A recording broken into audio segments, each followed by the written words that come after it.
Bueno, buenos días.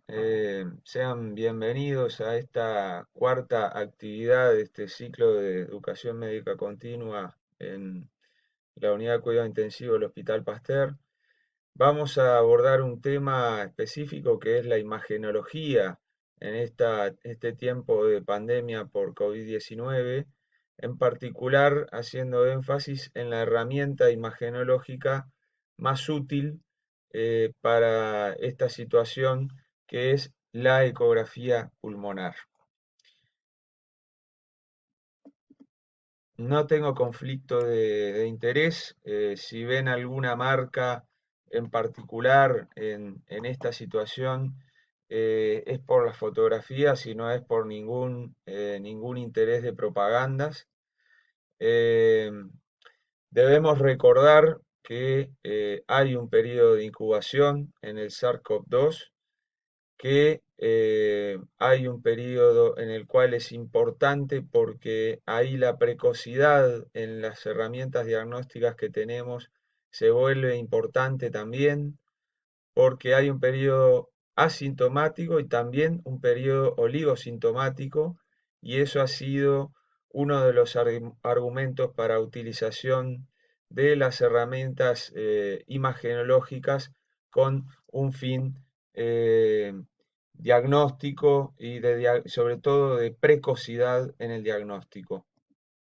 La presentación clínica básicamente está dominada por los síntomas respiratorios, por eso es que la imagenología torácica en general obviamente es un pilar diagnóstico en estos pacientes. Fíjense que los síntomas respiratorios altos o bajos son extremadamente frecuentes, y no debemos tampoco olvidar que también hay síntomas extrarrespiratorios, como los cardiovasculares y los digestivos.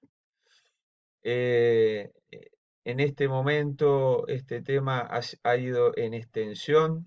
En áreas críticas al día de la fecha hay nada menos que 29 pacientes en la mira, o sea, 16 confirmados y casi otro tanto sospechosos en nuestro país, y ha venido en una curva acumulada creciente.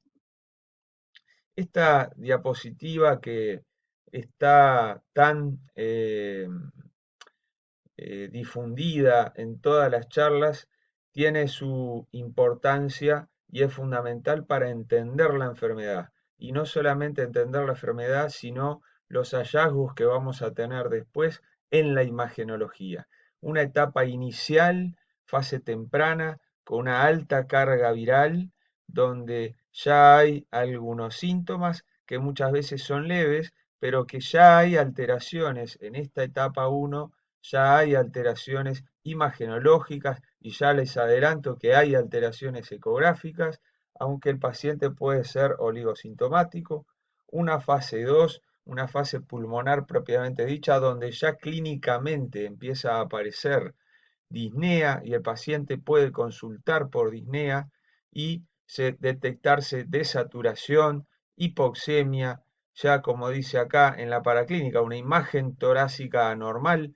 Muchas veces la imagen radiológica aparece anormal algunos días después de la imagen ecográfica y tomográfica, ya lo decimos de ya, y una fase a predominio inflamatorio, donde si se progresa la tormenta inflamatoria, es donde el paciente está más grave, muchas veces con un distrés respiratorio, con shock, en general con una falla multiorgánica, y es un paciente que va a estar en terapia intensiva. Pero este esquema, que también después va a tener su contrapartida en las terapias potenciales, que no son las mismas en la fase inicial, donde la terapia es más enfocada a lo antiviral, a una terapia tardía donde está más enfocada a lo antiinflamatorio. Pero la imagenología, sin irnos más por las ramas, la imagenología también tiene que ver con esta imagen y con entender las etapas evolutivas de esta enfermedad. Pero de lo que decíamos de los síntomas clínicos, hay una explicación muy clara. Fíjense, este trabajo ya tiene sus años, que está describiendo donde hay mayor expresión y distribución tisular de las proteínas AC2 que funcionan como receptores del coronavirus del SARS. Este es el primer paso, como dice el título, para entender la patogénesis. La mayor expresión de receptores AC2 se dan en los neumocitos y también en los enterocitos y en el endotelio. De ahí todos los síntomas cardíacos y vasculares, eventualmente renales, que puedan tener estos pacientes. Y otra vez, ya ir pensando en la imagenología, en que la imagenología va a ser de un paciente global con un compromiso de varios sectores multisistémico, no solamente pulmonar, sino también vamos a ver cardio, vamos a ver vasos. Estos pacientes hacen trastornos trombóticos, vamos a descartar trombosis, es decir, vamos a tender a hacer con el ecógrafo un estudio de la cabeza a los pies y ya lo vamos diciendo. Entonces, cuando nos vamos directamente a los aspectos imagenológicos en el COVID, hay estos aspectos también tienen que ver con el mecanismo de la infección, mecanismo patogénico, que es sobre todo dado por mecanismos de aerosolización, por inhalación de grandes flujos, la llegada del virus vía internalización por receptores AC2, su replicación, la destrucción de neumocitos y luego procesos de intento reparativo, organizativo, que pueden llevar en forma unos días después a hasta una fibrosis pulmonar, cuidando de que ya se está viendo que puede haber procesos comparables imagenológicamente a la fibrosis pulmonar en etapas bastante rápidas. Estamos hablando en la segunda, tercera semana. Entonces, hay eh, un proceso progresivo donde el alvéolo se va llenando de un líquido que está mediado con no solamente agua, sino que hay células, hay una activación de macrófagos, hay una liberación de factor de necrosis tumoral, de interleuquina 6, de otras citoquinas, en definitiva proteínas, hay neutrófilos, entonces hay un líquido rico en proteínas que puede terminar llenando el alvéolo, entonces imagenológicamente generar una imagen de progresión partiendo de la normalidad a una consolidación, pasando en el medio por el ya famoso patrón en vidrio esmerilado, el ground glass, que se describe como imagen típica en las tomografías y que va a tener su contrapartida ecográfica. ¿Cuáles son las características de la tomografía computada en las infecciones por SARS-CoV-2? ¿Por qué hablamos de la tomografía? Porque sin duda que es nuestro patrón de oro, nuestro gol estándar para la imagenología en la infección pulmonar, pero muchas veces no solo no lo vamos a poder hacer, sino que tampoco va a ser recomendable hacerla. Pero vamos a conocer qué es lo que vemos en ella para aprender y para tratar de razonar el correlato ecográfico y radiológico que podemos tener en nuestro paciente. La mayoría son opacidades irregulares en vidrio deslustrado, lo veíamos en la diapositiva anterior, el ground glass, donde hay una alteración a predominio periférico subpleural con consolidaciones parciales que pueden resolverse con formación de lesiones fibróticas, y la lesión puede tener cambios rápidos con formación de nuevas lesiones y extenderse de la periferia al área central a nivel no solo multilobar, sino también típicamente bilateral.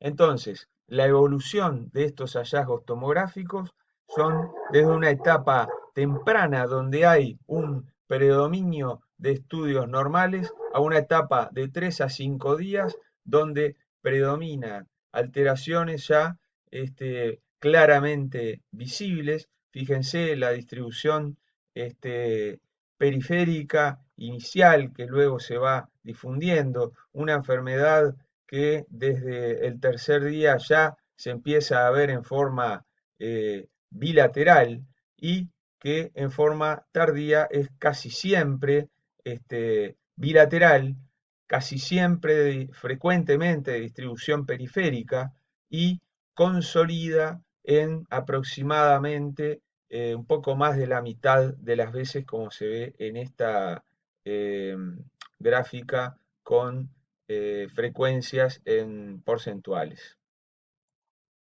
Entonces, ¿qué podemos ver como afectaciones pulmonares típicas del COVID-19? Bueno, los hallazgos reportados más frecuentes entonces son, como decíamos, la opacidad en vidrio esmerilado, vidrio deslustrado, ground glass, como se dice en inglés, la consolidación, el patrón de empedrado, crazy paving, vamos a ver imágenes, y algunos patrones lineales. Fíjense algunas cosas interesantes de este slide. La cavitación rara o infrecuente, ¿qué nos hace pensar? El derrame pleural, la aparición de nódulos, linfadenopatías, la aparición de estos eventos, incluyendo un derrame pleural moderado o severo, en estos pacientes nos tiene que hacer pensar en otras patologías. Eso es muy importante porque si el paciente tiene un derrame pleural importante, tenemos que pensar en otra etiología de la infección, o si tiene un derrame pleural moderado bilateral, pensar que no tenga una comorbilidad, por ejemplo, un enfermo adulto mayor, anciano, cardiópata, que esté por su infección con una insuficiencia cardíaca global descompensada concomitante. Entonces, acá fíjense algunos ejemplos típicos. Este es un caso clínico donde se ven múltiples lesiones de vidrio deslustrado, que fíjense que son a predominio periférico, a predominio subpleural, a predominio basal, predominan los lóbulos inferiores. Cuando condensa más empieza a aparecer imágenes de broncograma aéreo.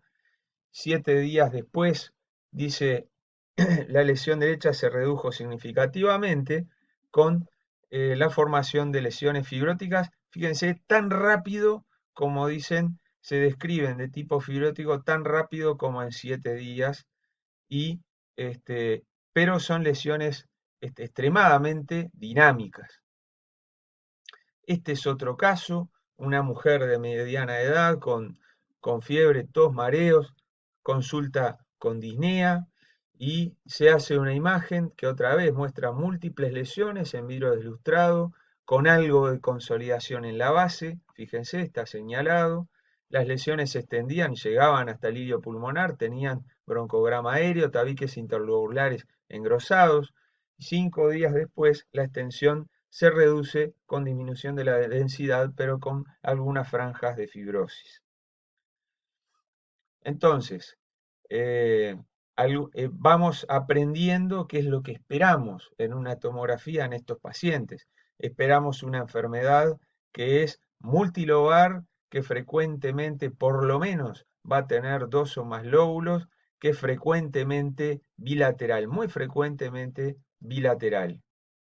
Y esto no solamente para aprender lo que va a tener el COVID, porque nuestro paciente no va a venir con un cartel que diga COVID en la frente, sino descartar no solamente otras etiologías o orientarnos a otras etiologías de infección, sino también a otras comorbilidades que pueda tener el enfermo, cardiopatías, EPOC, otras enfermedades respiratorias menos frecuentes, en fin, otras etiologías. Entonces, pasando a lo que es específicamente el ultrasonido pulmonar. ¿Qué lugar tiene el ultrasonido en la pandemia COVID-19? Bueno, de esto hay evidencia, pero les voy a mostrar antes alguna evaluación prospectiva del rendimiento de ocultación, radiología, ultrasonido en la detección de patología, de derrame pleural, de síndrome intersticial. Esto ya lo había publicado hace varios años el maestro de la ecografía pulmonar, que es el francés Daniel Lichtenstein en París. Fíjense que él hasta comparó la auscultación. Desde ya decimos que la auscultación como herramienta básica del médico clínico en estos pacientes con COVID-19 por razones de bioseguridad, es una herramienta que casi no se va a poder usar. Fíjense qué fuerte que suena por decir esto, el que vamos a ver pacientes con infecciones respiratorias graves y muchas veces no los vamos a poder ocultar con un estetoscopio. Entonces, cómo los vamos cambiando los paradigmas. Hay herramientas de la medicina clásica que no las vamos a tener y vamos a tener nuevas herramientas. Fíjense el rendimiento de este trabajo de Lichtenstein, esto es en pacientes con distrés, y destacar específicamente para síndrome intersticio alveolar, fíjense la especificidad elevada del ultrasonido, pero sobre todo, y en relación con la radiografía, una mucho mayor sensibilidad, casi al nivel de la tomografía computarizada, comparado con una sensibilidad de la radiografía que apenas estaba llegando alrededor del 60%. ¿Por qué pasa esto? Bueno, clásicamente se decía que la ecografía es muy dependiente de la persona que la realiza. Yo le voy a mostrar imágenes que van a ver que las puede ver todo el mundo. La ecografía tiene una curva de aprendizaje corta, rápida, que con entre 10 y 20 estudios que realice un médico ya va a lograr, con más de 20 estudios, va a lograr resultados similares o por lo menos en la decisión clínica comparables a un experto.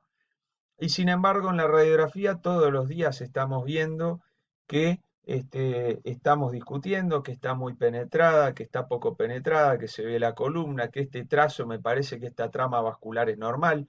Otro viene y dice, bueno, pero tiene una trama intersticial aumentada. Entonces la sensibilidad de la radiografía, a pesar de incluso haberse descrito scores radiológicos, no es alta y la radiografía va a tener serias limitaciones en los pacientes con COVID, no solamente por esto que estábamos diciendo, sino por razones de bioseguridad para el técnico, por necesitar un carrito que aunque sea portátil, el aparato de rayos, tiene que tener medidas de bioseguridad que no pueden evitarse. Para consolidación, el mismo concepto, la sensibilidad de la detección de una consolidación por ultrasonido mayor al 90% en comparación, claramente ventajosa en comparación con la radiología. Fíjense que los pacientes después que van a tener una consolidación pulmonar son pacientes que o están o van a estar graves y que por tanto son ya pacientes donde estamos pensando en otras herramientas terapéuticas, por ejemplo, de soporte respiratorio, con más PIP o con decúbito prono, por ejemplo.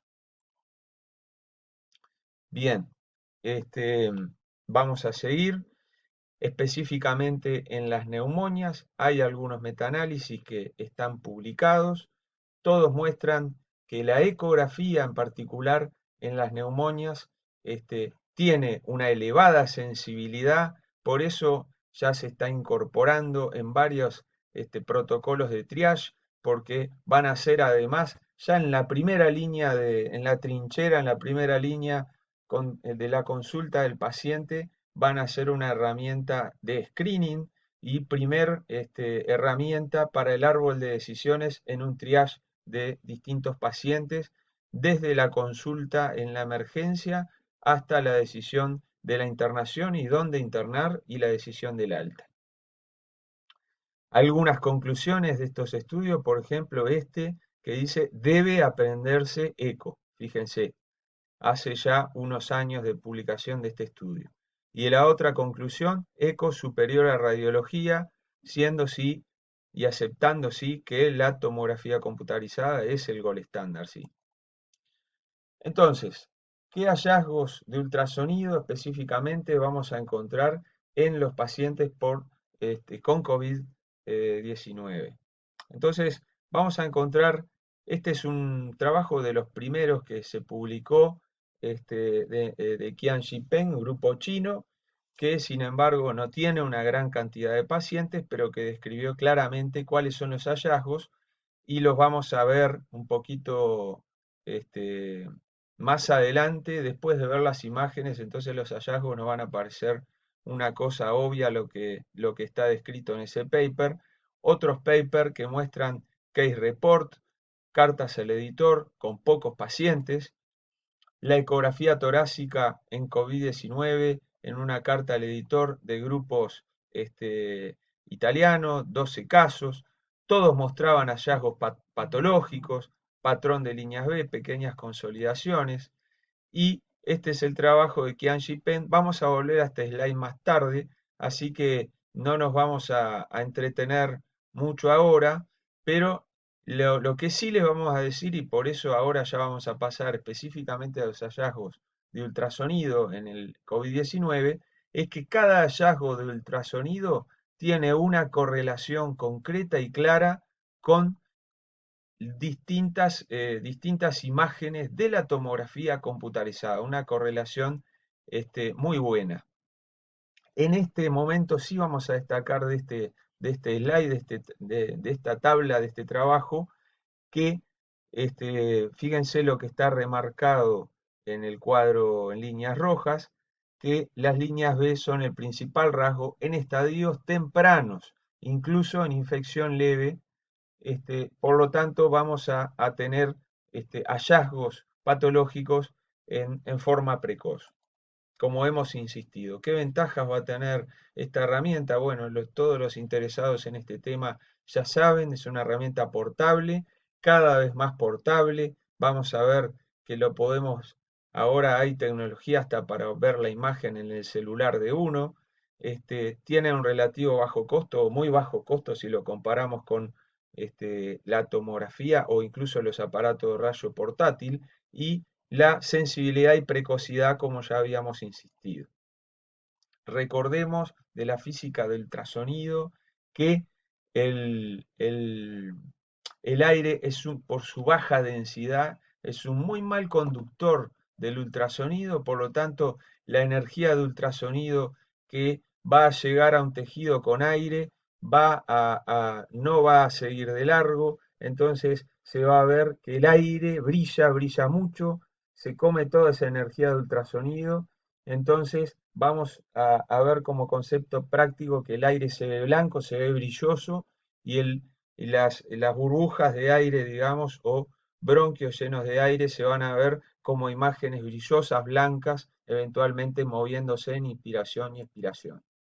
Entonces, ¿qué tipo de transductor vamos a utilizar?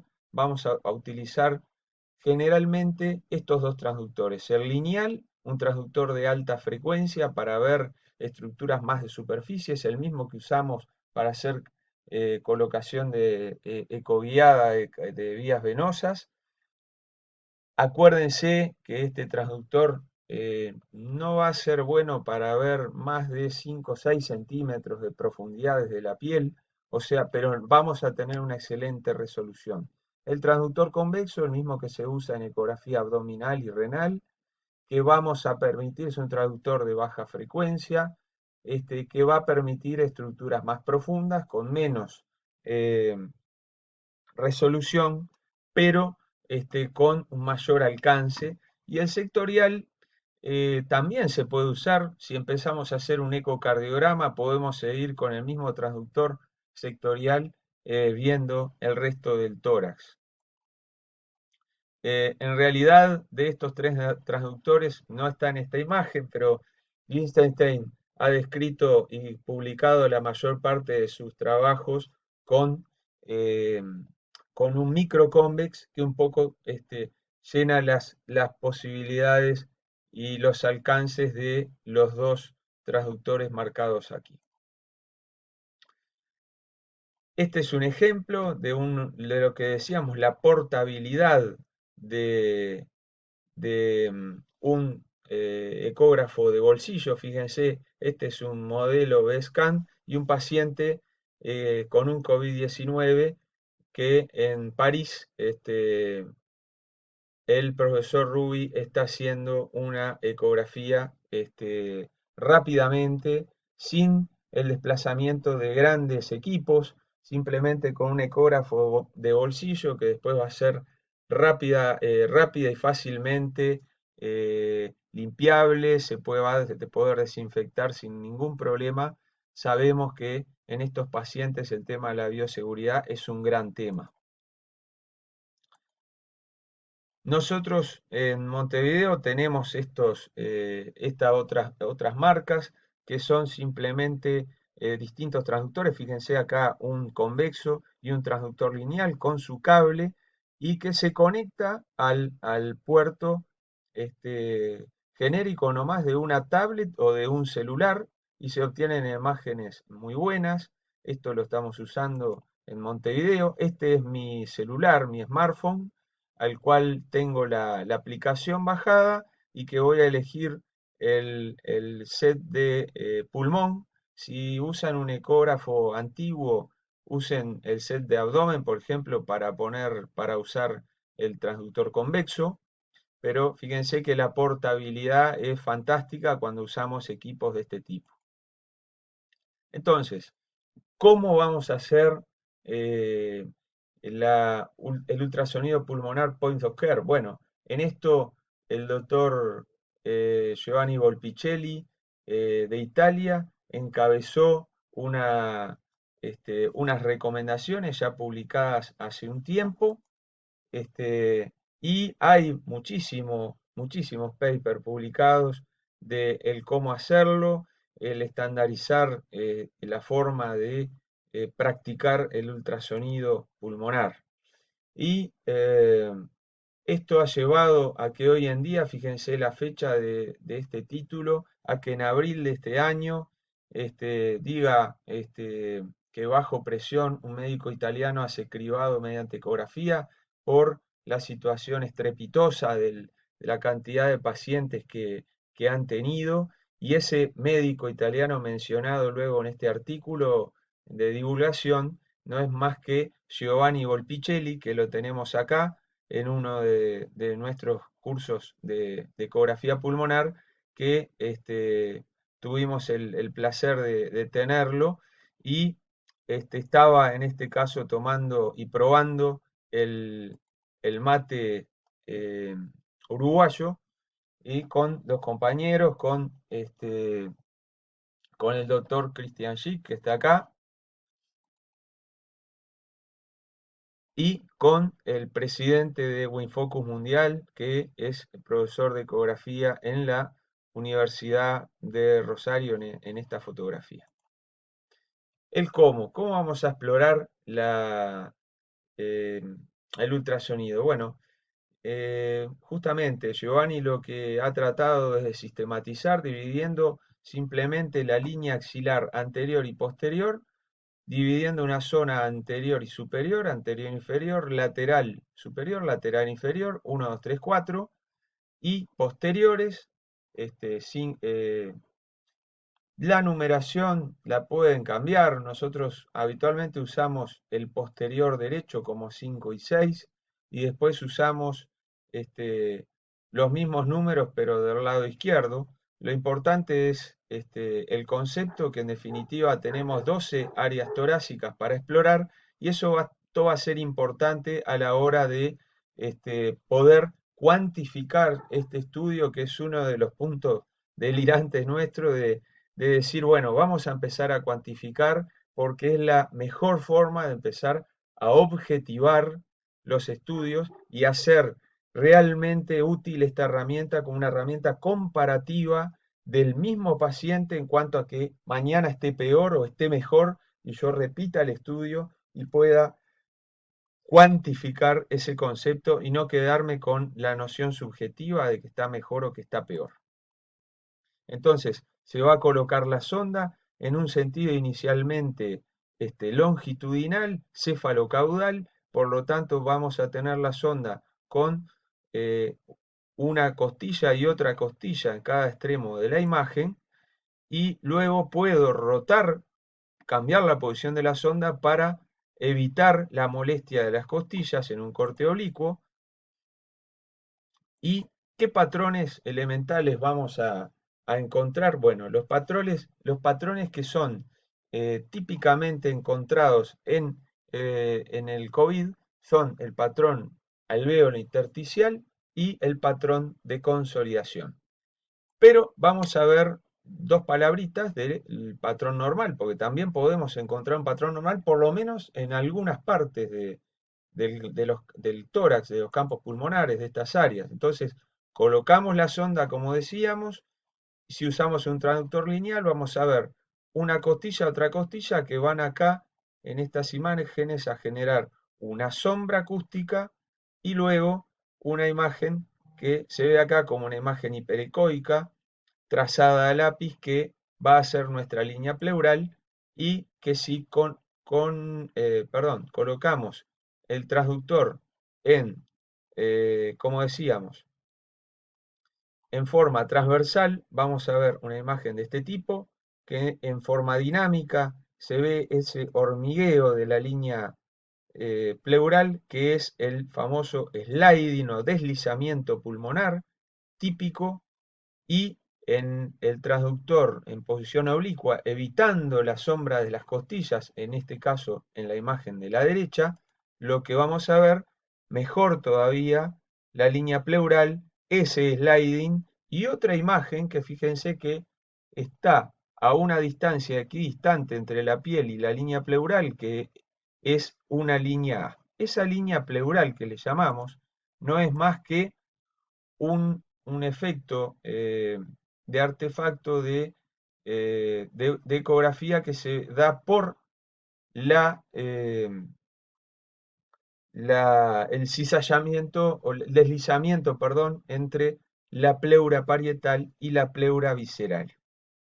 Entonces la aireación normal va a tener dos características típicas. Uno es el deslizamiento o sliding de la línea pleural o unión entre pleura parietal y visceral. Por lo tanto, si hay unión entre pleura parietal y visceral, vamos diciendo desde ya que al ver este deslizamiento, fíjense que se ven como hormiguitas ahí moviéndose, al ver ese deslizamiento yo ya sé que el paciente no tiene un neumotórax. No es lo más esperado en un enfermo con COVID, pero es un dato clínico significativo. Y luego voy a tener distintos artefactos de reverberación, como se ven, horizontal, que estábamos mencionando en el título. Entonces, esas líneas A son artefactos de reverberación horizontales, paralelos a la línea pleural, separada por intervalos regulares. Vamos a ver tantas líneas A como profundidad, depth, demos al transductor, eso va a ser variado. Se puede ver en el patrón normal, pero porque como implica simplemente la presencia de aire en el pulmón, también puede verse en pulmones enfermos, pero que sean enfermos por EPOC o por asma, y también podrían ser un neumotórax si no hay deslizamiento, pero no nos vamos a meter en ese tema, que es otro tema. Entonces, si empezamos a salirnos de la normalidad, tenemos que empezar a tener un concepto muy útil de que el ecógrafo es en realidad una herramienta de expresión del cociente aire líquido expresado cuando hay mucho aire, poco líquido, o sea, una relación aire-líquido elevada, el pulmón es normal, hay mucho aire, pero cuando empieza un síndrome intersticial o un edema pulmonar o pulmones consolidados, la relación aire-líquido empieza a bajar, cual si fuera el ecógrafo una especie de densitrómetro o medidor de la relación aire-líquido. Entonces, esta relación, este concepto nos ayuda a pensar de que si nos vamos de un pulmón normal hacia aumentar la cantidad de líquido en el pulmón, estamos hablando de un enfermo más grave, donde se le está inundando el alvéolo de líquido, como habíamos visto, si recuerdan, en las primeras diapositivas, que hablábamos de ese dibujito de el alvéolo que se va progresivamente llenando de líquido, que en la tomografía da un vidrio esmerilado o termina dando un patrón de consolidación. Entonces, el patrón alvéolo intersticial va a ser el patrón más frecuente en el COVID, vamos a ver entonces un pulmón sin líneas A. ¿Por qué? Porque el aire está reemplazado por sustancias que transmiten el ultrasonido. Puede haber muchas sustancias que transmiten el ultrasonido. Edema, simplemente edema el edema puede ser simplemente de un líquido, puede ser de una causa hidrostática, pero puede también ser exudado, puede ser infección, puede ser sangre, puede ser tumores.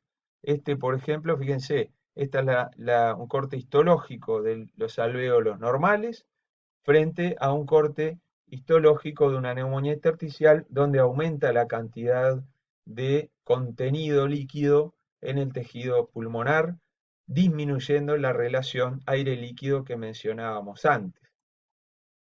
Entonces, si empieza a aumentar la presencia de estructuras anormales y de líquido en el intersticio, empiezan a generarse ondas de reflexión repetidas del ultrasonido. Fíjense en el esquema que están saliendo la onda de ultrasonido, y esa reflexión repetida termina generando un artefacto en cola de cometa que en la imagen ecográfica son estas líneas que están marcadas con asteriscos y que fueron llamadas por Liechtenstein líneas B. Por lo tanto, estas líneas son patológicas, son otro artefacto que se ve en la ecografía pulmonar y que son las que están definiendo el llamado síndrome intersticial ecográfico. Entonces, este es un ejemplo donde el transductor, un paciente con COVID, que el transductor lo pusimos en zona 1, bien anterior y superior, y lo que vimos fue que había un deslizamiento pulmonar y ondas A. No nos llama la atención, esto no parece normal, pero fíjense que cuando empezamos a bajar la posición del transductor, en una zona más declive y más inferior, empezaron a aparecer estas estos movimientos. Fíjense que las ondas A de la imagen anterior ya no se ven, se ve la línea pleural incluso algo irregular y engrosada. Las ondas A que uno esperaría encontrar por acá horizontales no las vemos, y empezamos a ver ondas B, ondas verticales patológicas que muestran la presencia y definen un síndrome intersticial. Entonces, se describe una moderada pérdida de aireación como síndrome intersticial ecográfico, que es caracterizado por la acumulación de agua a nivel extravascular en el espacio intersticial y en la interfase gas-tejido, produciendo estos artefactos verticales o líneas B. Entonces, ¿qué vamos a ver? Vamos a ver que cuando eh, el paciente con el COVID tiene líneas B que son identificables, como se ve acá, acá vemos una, acá vemos otra, vamos a nosotros a calificar estas líneas B como B1, porque después vamos a ver que vamos a hacer un score y a esta patología le vamos a dar un punto. Al patrón de líneas A normal que veíamos antes le vamos a dejar en 0 punto.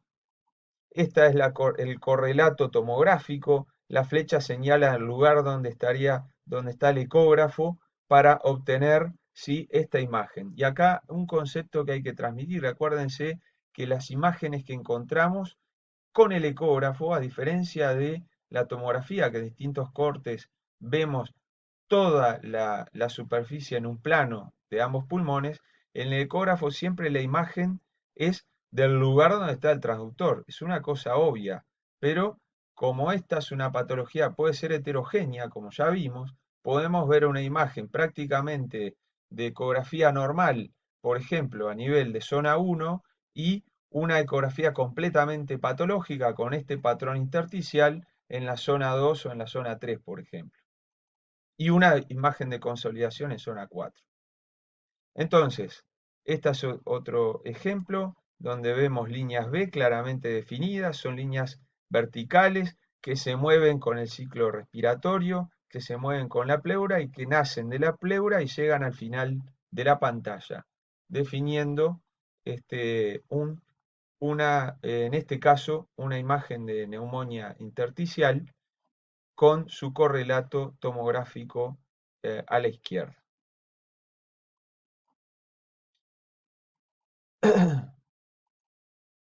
Entonces, otras causas, como dijimos, también pueden dar artefactos en cola de cometa o líneas B, por ejemplo, un edema pulmonar. Por eso la importancia, o una fibrosis pulmonar, la importancia de, por supuesto, tener un correlato clínico, una anamnesis, una historia clínica, para ver si estas líneas B correlacionarlas con la historia clínica, recordar que también existen las comorbilidades, entonces el paciente puede tener un COVID y también puede tener un edema pulmonar cardiogénico, porque además tiene una insuficiencia cardíaca crónica descompensada o tiene una miocarditis por SARS-CoV-2.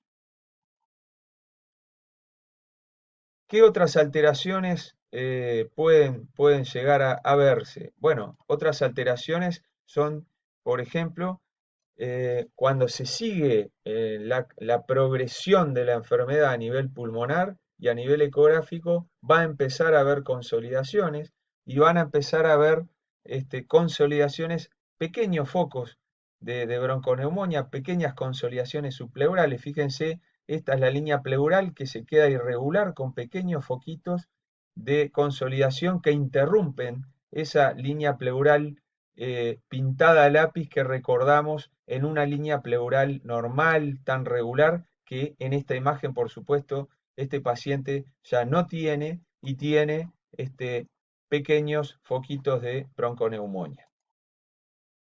Entonces, puede haber unas imágenes de líneas B que si el paciente sigue aumentando su gravedad y sigue generando manifestaciones de imagen cada vez más graves, las líneas B son tan frecuentes, tan abundantes, que empiezan a hacer difícil separar una de la otra, empiezan a coalescer, a hacer líneas B confluentes, como se ven en esta imagen, de líneas B confluentes partiendo de la línea pleural con su contrapartida tomográfica.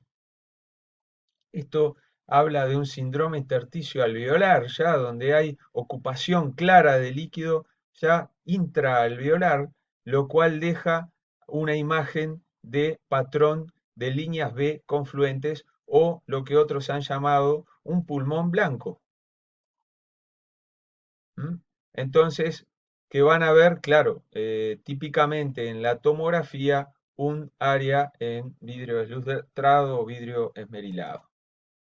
A este patrón es el que le vamos a dar ya no un punto, sino 2 puntos en el score ecográfico pulmonar, que después vamos a ver más detalladamente. Entonces, estamos hablando ya que hay más líquido en el pulmón, hay un síndrome alvéolo intersticial o edema alveolar, entonces se generan líneas B coalescentes que, y concomitantes con, fíjense como señala la manito ahí, irregularidades subpleurales, consolidaciones subpleurales, que también se ve, y hoy veíamos en una imagen con menos profundidad, entonces la veíamos con más claridad. Acá fíjense que es una imagen con transductor convexo y con unos cuantos centímetros de profundidad para ver estas líneas B coalescentes y su correlato tomográfico.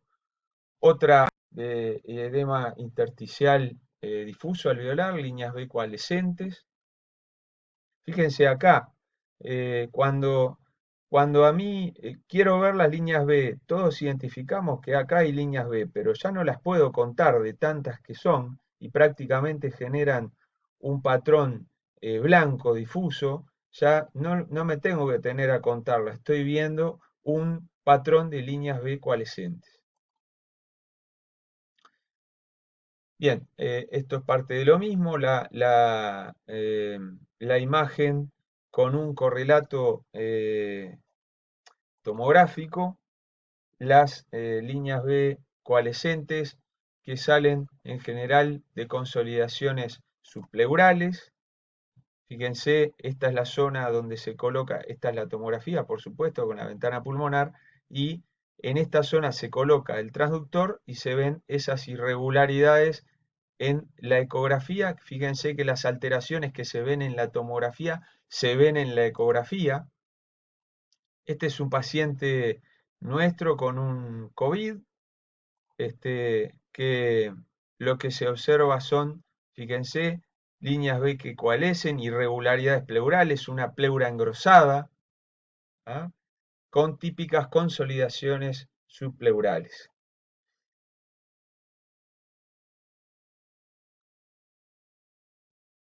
No, perdón, este no era un paciente nuestro, disculpen,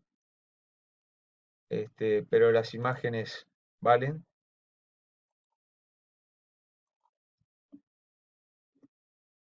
Eh, este es un paciente nuestro,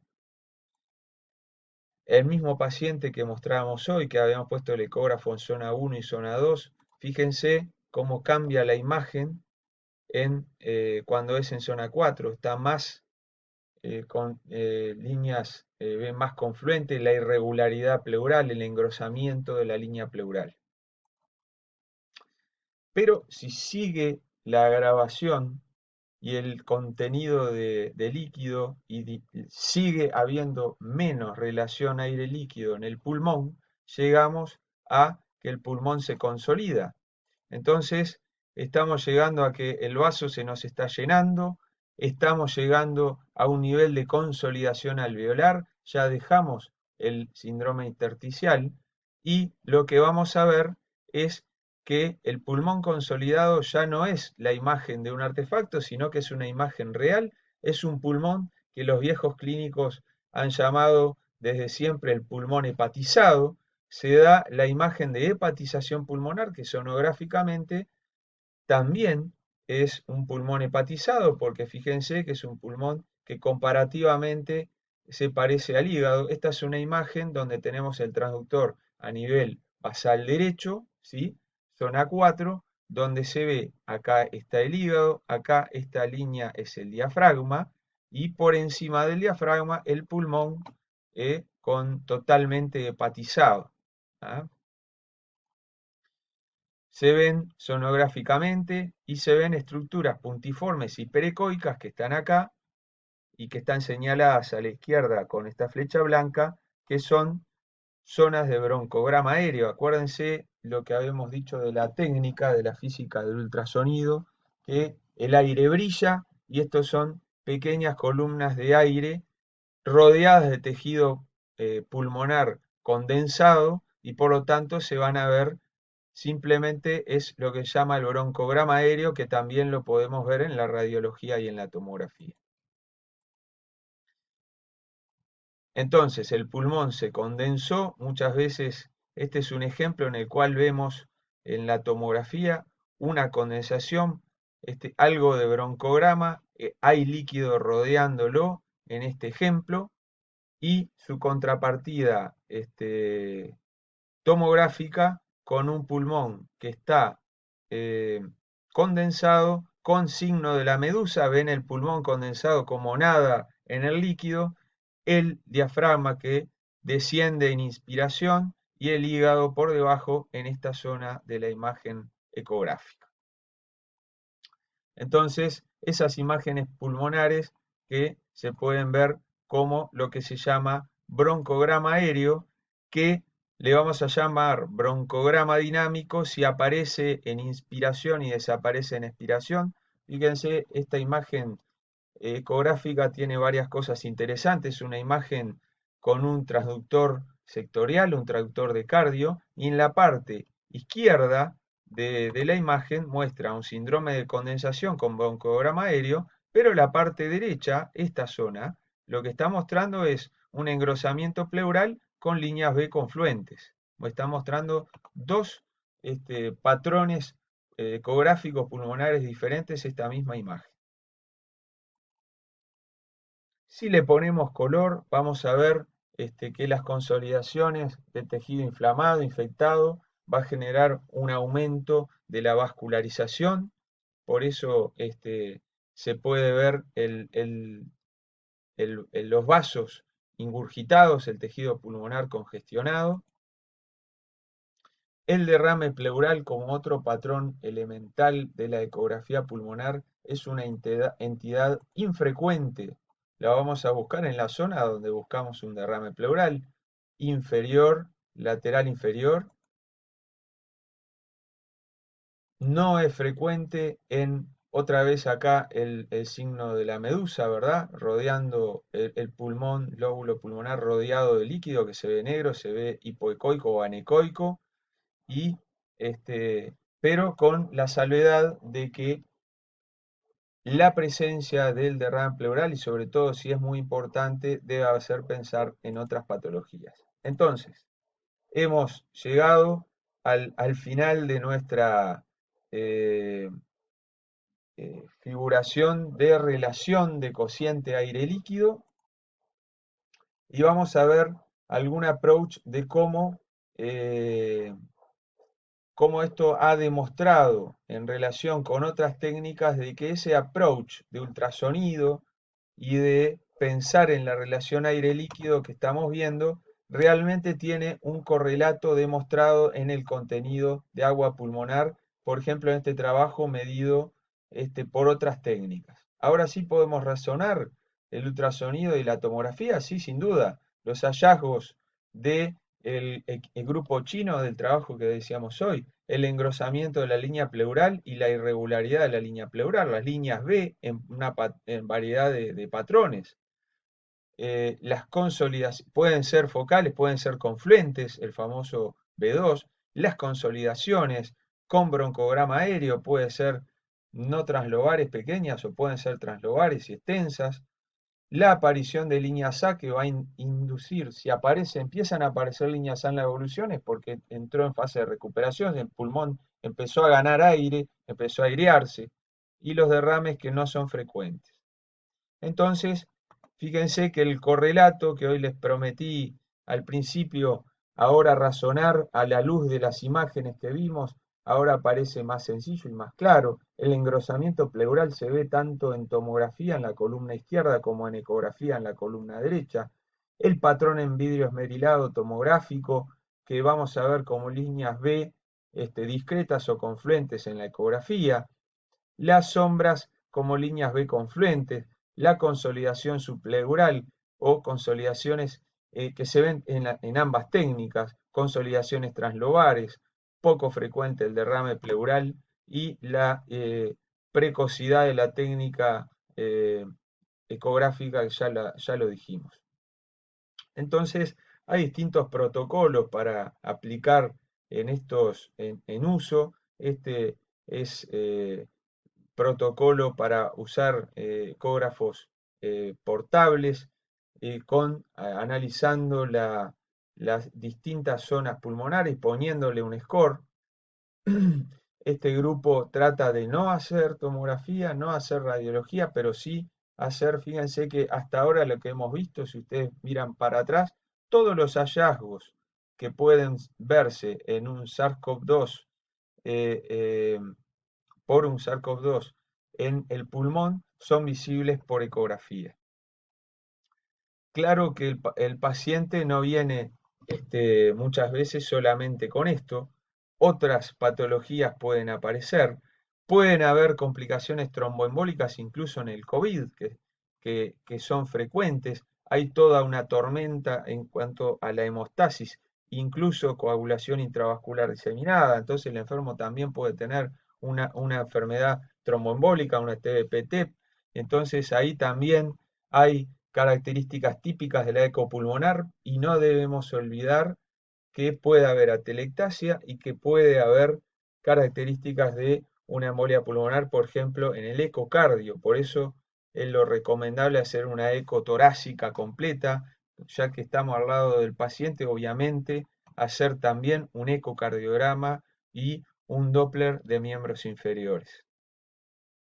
Entonces, vamos a ver un continuum que va desde la ausencia de hallazgos ecográficos patológicos a líneas B, a consolidaciones, líneas B confluentes, a condensación y hepatización pulmonar, y esto va de la mano con decisiones clínicas. Ahora, todas estas herramientas las ponemos al servicio del razonamiento clínico desde lo que este patrón benigno o normal, el paciente seguramente va a estar saturando bien, no va a tener insuficiencia respiratoria y va a permitir un manejo a nivel domiciliario a la aparición de algunas líneas B, a condensaciones y hepatización pulmonar, donde si el pulmón está hepatizado, inmediatamente hay que plantearse la posibilidad de una intubación precoz. Y por supuesto, en este nivel de patología, siempre un manejo hospitalario para el paciente, porque existe el gran potencial de que si no está mal ahora, va a empeorar, y por supuesto ahí surge la importancia de la monitorización con ecografías seriadas. Este es un protocolo que he propuesto en la Intensive Care Society. Fíjense que tiene relación conceptualmente con lo que decíamos antes. Si hay aparición de líneas B o patrón de C de consolidación, este, estos patrones pueden identificar y orientarnos incluso clínicamente al razonamiento. Si vemos algunas líneas B, quizá con un poco de PIP o con un aporte no invasivo u OAF que da 4 o 5 puntitos de PIP, pueda el paciente mejorar. Pero si hay una consolidación bien definida, seguramente el enfermo sea más candidato a una intubación, si es que ya no está, con una intubación invasiva, y posiblemente a un tratamiento con decúbito prono o maniobras de reclutamiento alveolar. Distintos triage que se han descrito. Este es un triage descrito en un hospital de Sevilla y tiene que ver con esto: la escorificación de los patrones desde un score benigno con líneas a un score de COVID leve, donde vemos algunas líneas B separadas, un score de líneas B confluentes, como se ven acá, con irregularidades pleurales. Ya es lo que ellos identifican como un COVID moderado, con una pleura irregular. Este paciente, por supuesto, que tiene que ir internado, y el score, perdón, y el severo con el ingreso a UCI, de forma que este, va a ser el paciente grave, el paciente candidato a necesitar, por ejemplo, decúbito prono. Perdón. eh,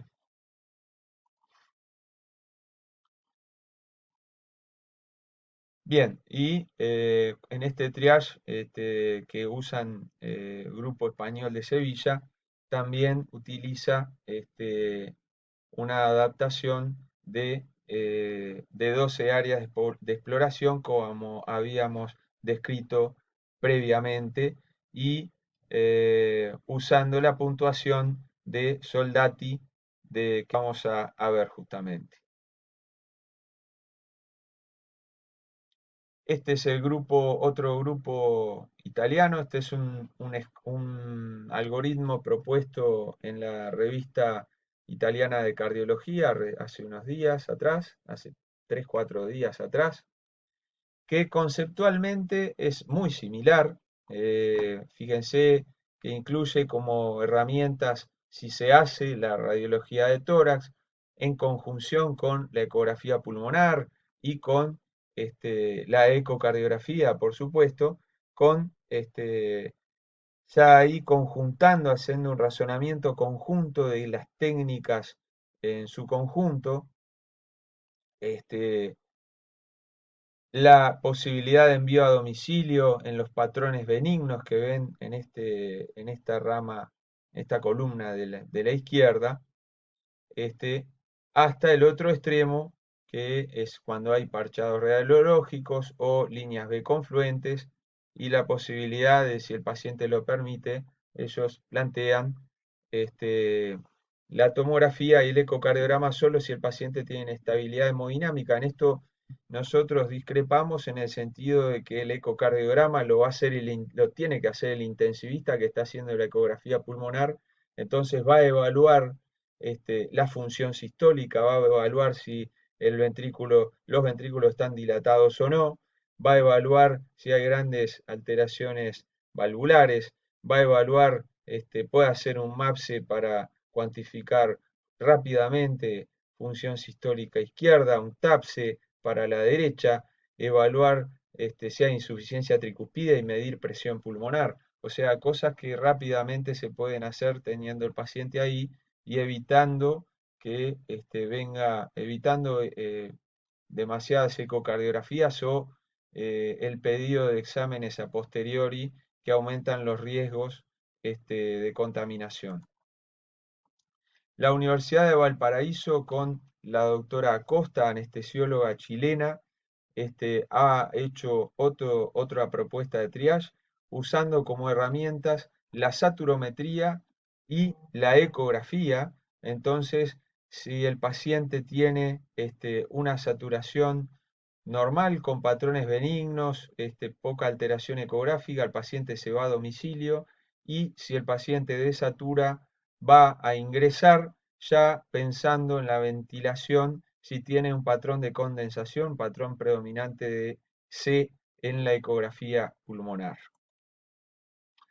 Nosotros publicamos en el año pasado un trabajo de impacto de ultrasonido con un paquete de trabajo de ecográfico que lo que mostró es algunos beneficios en pacientes con sepsis donde habíamos encontrado una disminución del tiempo de la duración de la ventilación mecánica, posiblemente a expensas de un mejor manejo en la reposición de fluidos, porque era un manejo ecoguiado y por lo tanto se evitaban los excesos, sobre todo en la hiperreposición, una condición que publicamos en este trabajo y que en este protocolo pasa a ser también importante, fíjense, en los pacientes con COVID.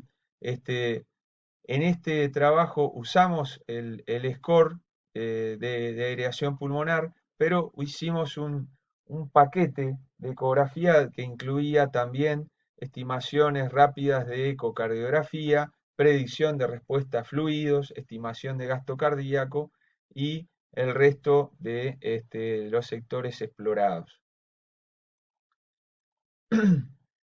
Como conclusiones, estamos elaborando en una versión que posiblemente salga mañana, con la Sociedad Uruguaya de Medicina Intensiva, la Sociedad Uruguaya de Neonatología y Pediatría Intensiva, la Sociedad de Radiología e Imagenología del Uruguay y las cátedras de terapia intensiva, pediátrica y de medicina intensiva de adultos de la UDELAR y posiblemente se incorpore la cátedra de emergencia también de la UDELAR, del Hospital de Clínicas.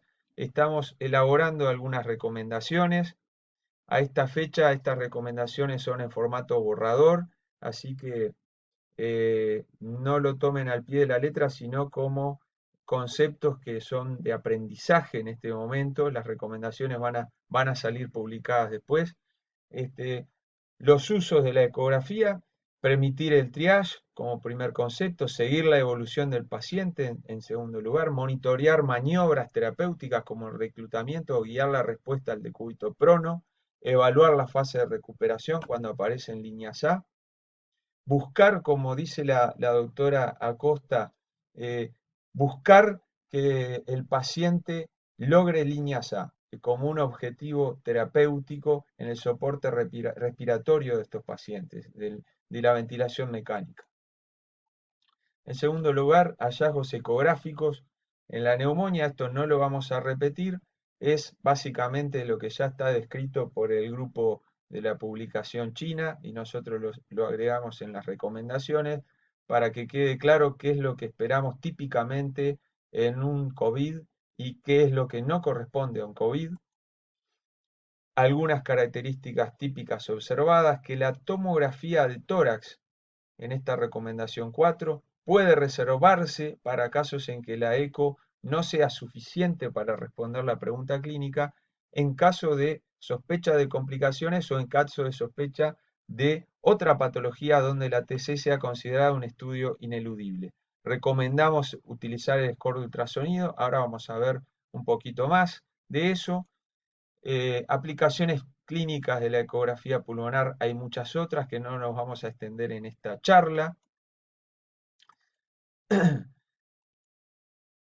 La integración con un FAST, el FAST extendido, buscar una PIP óptima, analizar la motilidad diafragmática, El diagnóstico diferencial con otras entidades, un poquito ya lo hemos ido viendo. El que quiera detenerse en esta tabla puede ir razonando un poquito más para hacer un enfoque integrado, pensando a partir de un razonamiento clínico. La sensibilidad, especificidad y valores predictivos están cuantificados en estudios previos, tanto fíjense para distintas entidades, falla cardíaca, neumonía, EPOC, embolia pulmonar, distrés, diagnóstico neumotórax. Hay algunas cartillas para los recién iniciados en ecografía, para que se guíen, para que puedan hacer una exploración cardiopulmonar global de estos pacientes. Estas son cartillas hechas en Denver. El protocolo Blue es un protocolo descrito por Lichtenstein que no es más que una sistematización del razonamiento clínico frente a los hallazgos ecográficos en pacientes que consultan por disnea. El protocolo Blue no habla que del perfil A cuando encontramos líneas A, el perfil B cuando encontramos líneas B o perfiles combinados, y a partir de la presencia o no de sliding, deslizamiento pulmonar, ir razonando si hay un perfil, si hay sliding y hay un perfil predominante patrón B, probablemente el paciente tenga un edema pulmonar, pero puede tener, por ejemplo, si tiene un patrón de consolidación o sectorizado, puede tener una neumonía, puede ser una neumonía bacteriana. La presencia de líneas A, pero con trombosis venosa, va a orientar a embolia pulmonar, y así sucesivamente ir viendo cada una de las combinaciones para hacer la integración clínico-ecográfica en este protocolo. La correlación de líneas B con el contenido de agua pulmonar está demostrado en este trabajo experimental con la utilización de monitoreo pico, una buena correlación entre la cantidad de líneas B y, fíjense, la cantidad de agua a nivel extravascular pulmonar. Esto lo habíamos venido hablando con las imágenes. La correlación se muestra en este trabajo, y la utilidad de la ecografía ya en un paciente que está ventilado, que tenemos que reclutar, que tenemos que abrir y que parte a partir de presiones bajas con un patrones consolidados, con irregularidades pleurales, con un patrón C, pasar a medida que se van abriendo los alvéolos, empiezan a aparecer líneas B cada vez menos frecuentes hasta un patrón de alvéolo abierto con líneas A, y buscar la PIP óptima. Debemos recordar en este protocolo y en esta propuesta del grupo argentino de Tussman y Cecilia Costa que hay una limitante importante en esta herramienta, y es que nosotros con la ecografía no vamos a poder eh, determinar si hay una sobredistensión pulmonar. No vamos a poder determinar si acá no está con el pulmón demasiado abierto, que empiece a generar espacio muerto, que empiece a generar hipertensión pulmonar, que puede generar compromiso hemodinámico, hipotensión, entonces sistémica. Entonces tenemos que ir haciendo un razonamiento, por supuesto que clínico integrado, y con las otras variables, con saturación arterial, saturación venosa, delta CO2 y los razonamientos que en terapia intensiva tenemos, la evaluación de la respuesta a volumen, variación de presión de pulso, en fin, es todo un contexto de monitoreo hemodinámico avanzado que escapa al objetivo de esta charla, ¿verdad? Bueno, este es el algoritmo que propone el doctor Tussman de Argentina, publicado ya hace un par de años.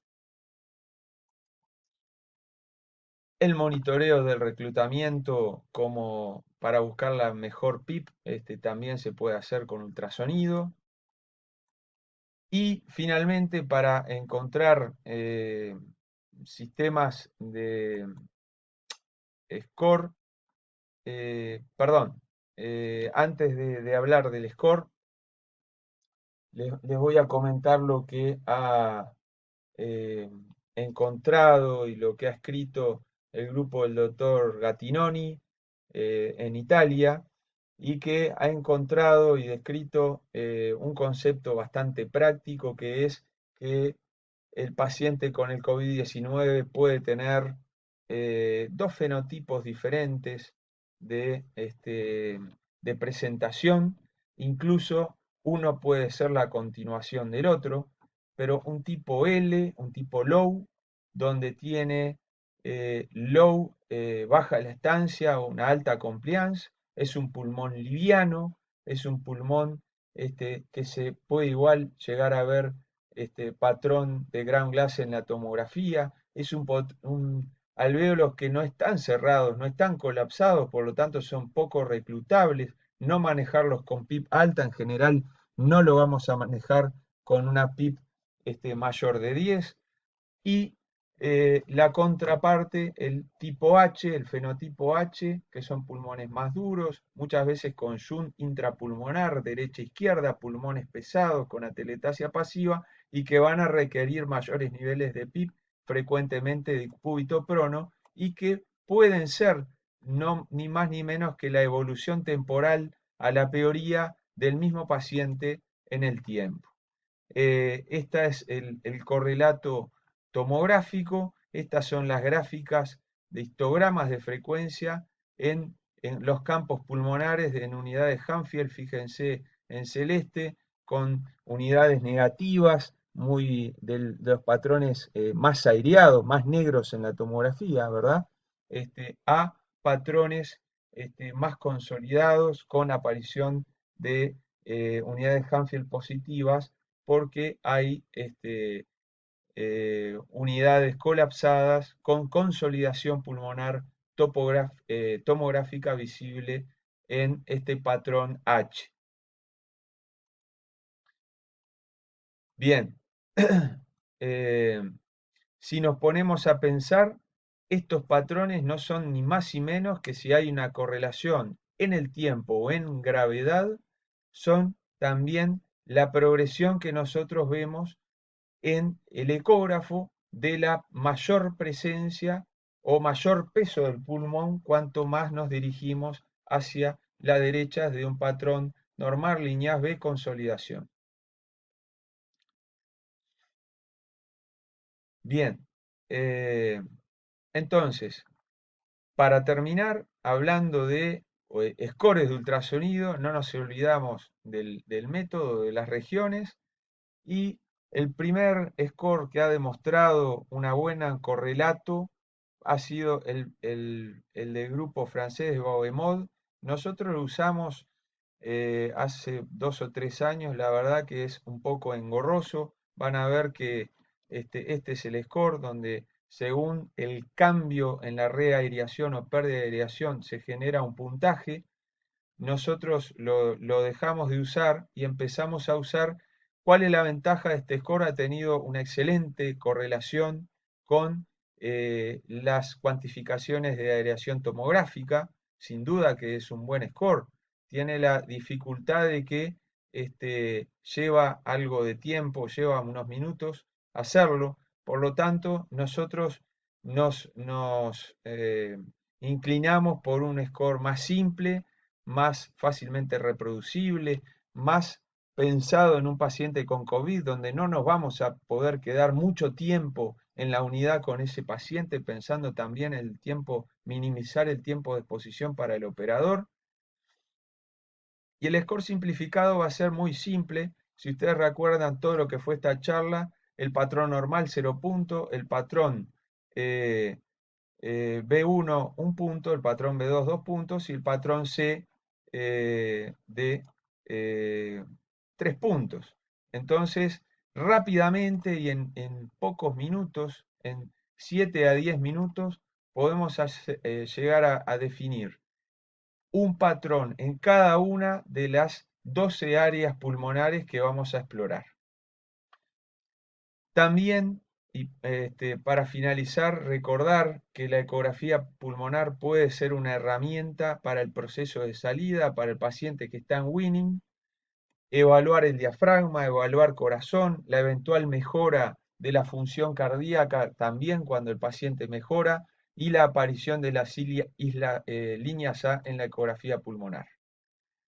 Esto evalúa el tiempo de demora de la realización de la ecografía.